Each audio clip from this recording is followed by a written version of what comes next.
We're joined live from D.C. by Congresswoman Nan Hayworth.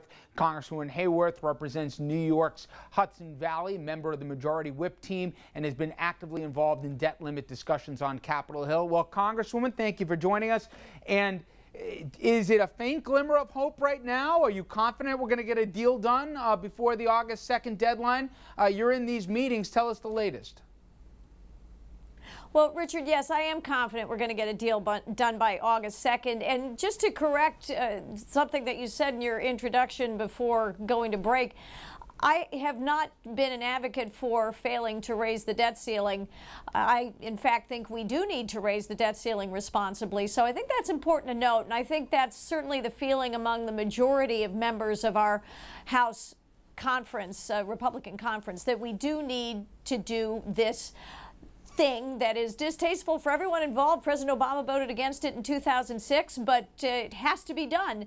We recognize that the debt continues to accumulate. So what are we aiming to do? We are aiming to achieve an agreement with the Senate and with the President that acts responsibly to raise the debt ceiling, as we know we must, and does not increase tax burdens on the American people, and also includes a responsible approach and a compassionate approach to our long-term debt, which is clearly the underlying cause of this challenge that we face. Okay, but the plan that Republicans supported in the House, the cut cap and balance deal, everybody acknowledges has no chance of getting through the Senate right now. And the plan that Republicans have voiced in support of in the House, very different than what the president says. There now is a group, a bipartisan group, the Gang of Six, that's emerging, that is made up of 3 Democrats, 3 Republicans, and they have a plan that they say approaches compromise, where there will be shared sacrifice, there'd be some revenue enhancers, pretty way to say tax increases, and also some deep spending cuts. Is that a plan that you can get behind as well? Richard, I've seen the outline of the plan. I've read their fundamentals. That's all we have to go on. We don't have all the specifics. I certainly support a fairer, flatter tax code, and that does appear to be what they're moving toward. What we need to know with certainty is, will we have a net tax increase? Increasing revenues through growth and through a fairer, flatter tax system makes sense. Increasing revenues temporarily by increasing net taxes is a bad idea. Okay, well, the outline that we have seen, that you probably have as well, it's in the neighborhood of a little under $4 trillion. About $3 trillion would be represented in cuts, and a little under $1 trillion would be in the form of taxes, people paying more taxes, loopholes not only closed, etc. If the outline that I think that you roughly have seen the same version as me, if that's it, and that's the best deal that they can work out right now, is that better than the alternative of us going to default? Would you sign on to that? Richard, it's premature to pass judgment on the Gang of Six plan until we see the specifics. They're not even sure, to my knowledge, that they're going to be able to formulate sufficient specifics to have it voted on in the House and the Senate before August 2nd. And so to answer your first question, I'm reserving judgment on the Gang of Six plan per se. Other alternatives are still being actively worked on. And to answer the second question, we will certainly be acting before August 2nd. Okay, fair enough. And we're going to, I guess, withhold judgment on that. But with the clock ticking, certainly, I know you've said many times that you want to be representative of the people. And you see, while figures can certainly lie and liars figure, the poll numbers have been consistent in one regard. If we can bring up, CBS recently conducted a poll here, NBC News, Wall Street Journal, about if we default, who will we blame? And actually, let me do this one first. Which debt limit plan do you support? 58% get behind the president's plan, which is spending cuts and revenue taxes, again, somewhere in the $4 trillion neighborhood. And only 36% support the congressional GOP plan, which is spending cuts only, no tax increases. Every poll that I've seen says the same thing. People are calling for shared sacrifice. Furthermore, when they talk about taxes specifically, if you guys can bring up B9, this poll was asked about, do you support raising taxes on the wealthiest, those defined that make $250,000 or more? This number is not even close. 72% say yes. And And then the number is almost 50% for taxes on everybody. But overwhelmingly, about 3 in 4 Americans say those making $250,000 or more, they can afford some of the shared sacrifice right now. The public pulse. Are you concerned that the GOP is out of touch, that the public says, yes, we know we got to cut, and painful cuts, but people with deep pockets got to dig in them too? Richard, I'm confident that the House majority was elected in November 2010, almost all of us having pledged not to raise taxes. So that was clear when we were going through this election cycle. We will be responsible about the tax code.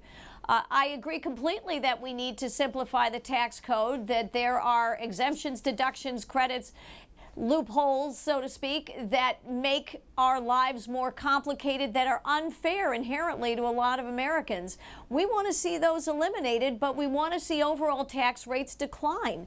So it's not something that we can't do, and it's a false conflict to say that we can't accomplish these things. We certainly can. So we can accommodate the goal of making the tax system fairer and flatter without compromising growth and compromising job development. And that's what we really need, Richard. 14 million Americans need to find work. We're not going to make that happen unless we put working capital back into our economy. And that's the fundamental fact that all of us need to bear in mind. But right now, the picture of the GOP is, hey, we say, even though we've passed this thing 77 times, basically without a hiccup, raising the debt limit 7 times under the last president, now this is the line in the sand where we're going to draw. We're not going to raise the debt limit here unless we get a real substantial cut. The president said, fine, I'll cut $4 trillion, and 3/4 of it will be really out of our sacred cows here. I'm going to cut Medicare, I'm going to cut Social Security, things I don't want to do, but I want $1/4 to come from the wealthy folks in this country to make the pot right if we're going to get to $4 trillion. The public, by every number, Congresswoman, says, wait a second, the GOP is willing to put this nation in default to protect millionaires, and that's not making sense when they want to have Social Security cuts and Medicare, but they don't want to share sacrifice across. Now, whether it's messaging or whatever else, I'm telling you that's a general perception out there, fair or not. And you know, with an election year next year, Republicans, by, again, the same polls, I'll throw more numbers at you, but you've probably seen them, they're going to blame you guys even before. They don't love the Democrats in the House, and they may not love the president, but they got a greater distaste for the House GOP and the GOP in general than any of the political parties or president that has been polled. You guys are on the front lines. They're pointing the finger at you. Richard, I think you've hit something on the head. The message that we would convey is that, number one, the cut, cap, and balance bill that we passed yesterday through the House with our majority actually includes no changes to Social Security and Medicare. The budget that we passed in April actually restores $500 billion to Medicare that the Affordable Care Act removed. So we are very much cognizant of the pledges and obligations that we have, of the promises we've made to our seniors that they need to be secure about their Social Security and Medicare benefits. So we have acted accordingly on that. All that we are asking for is in behalf of the American people who voted for us in 2010, knowing that we would not raise taxes because to raise taxes will damage our economy. President Obama himself said it in December of 2010. We can't afford to raise taxes in this economy. Well, my gosh, it's even more true today. So I don't think that we are going to be blamed for taking a stand that is an advocacy for our seniors and for working Americans across the spectrum. We are doing the right thing.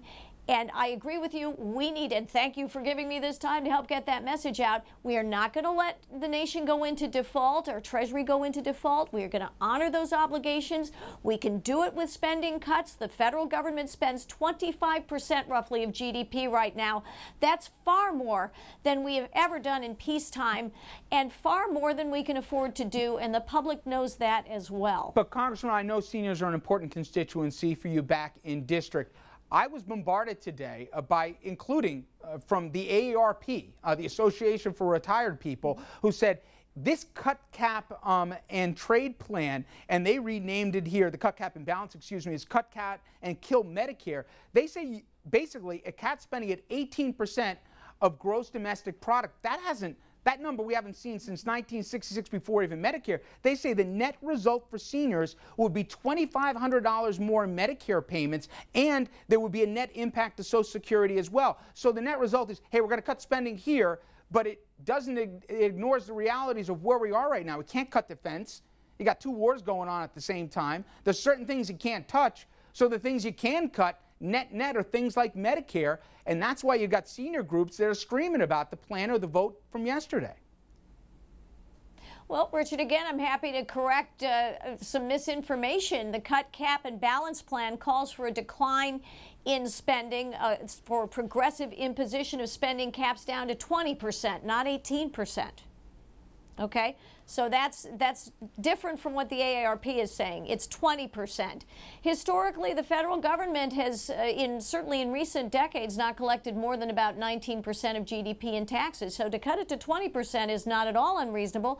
It's a very rational and effective plan. And again, we have not cut Social Security or Medicare in the Cut, Cap, and Balance bill. Yeah, but okay? You're asking people to basically sign on the dotted line without any guarantees where these cuts would come from. And everybody looks right now at where the GOP says discretionary spending equals, and that tends to be for people like seniors, like kids, like the sick, and they seem to be the most vulnerable ones when the people obviously on the top end of the spectrum, specifically the top 2%, they're not asked to pitch in anything more than anyone else. Well, Richard, as you know, that is not true. In fact, it is true that the highest earners in the country do pay by far the majority of our taxes, and that's not an irrational situation given the progressivity of our tax code as it exists right now.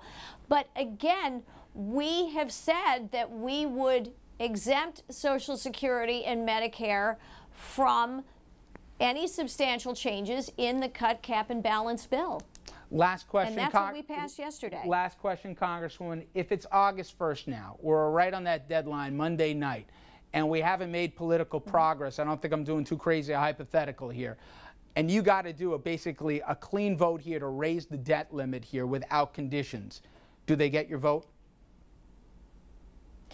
Richard, I don't think a plain vanilla debt ceiling increase is going to be what will result from the negotiations that we're having. I can promise you we will act responsibly. I can promise you that I am well aware, as are the majority of members of my conference, although I don't presume to speak for everyone, but certainly based on what I know, I do feel that people are determined to act responsibly, not to cause a panic, if you will. I wish the president would stop making inflammatory statements that might add to that kind of fear among the American public. We will act responsibly, and we will get this job done together. You agree? We're a week and a half. This isn't some academic exercise. We're a week and a half here from going into default. I mean, nobody, not any person I've spoken to of economic stature says this isn't going, what do they say, careening to fiscal calamity. This isn't just the president who's hyping this thing. You agree the stakes are high, right?